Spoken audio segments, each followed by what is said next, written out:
Hei monyet, pernah tak kau terfikir jadi terlalu pandai pun boleh jadi satu sumpahan? Ini kisah William James Sidis, seorang lelaki yang tak pernah diberi peluang untuk jadi budak. Sejak lahir, hidupnya sudah ditentukan.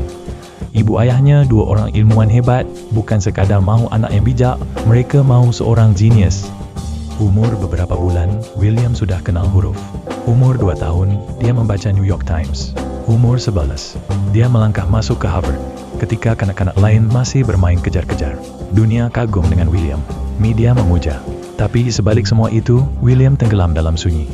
Setiap langkahnya diperhatikan. Dia dipaksa bercakap di hadapan orang dewasa tentang dimensi keempat. Dia diketawakan kerana jujur, mengaku tak pernah dicium dan dicintai sesiapa. Tiada siapa tanya soalan paling penting, iaitu, kau bahagia ke?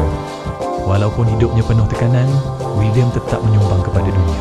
Dia menguasai lebih 7 bahasa, menulis puluhan buku di bawah nama saman. Dia mencetuskan idea awal tentang lubang hitam, sistem pengangkutan bandar dan sejarah Amerika. Malangnya, dunia tak peduli kerana dia memilih hidup biasa, bukan hidup yang mereka bayangkan. William akhirnya melarikan diri daripada sorotan manusia dan harapan yang tak pernah putus. Dia tukar nama, kerja kecil-kecilan, hidup bersendirian. Pada umur 46, William meninggal dunia dalam sebuah bilik sunyi, hanya ditemani sekeping gambar wanita yang pernah dia cintai.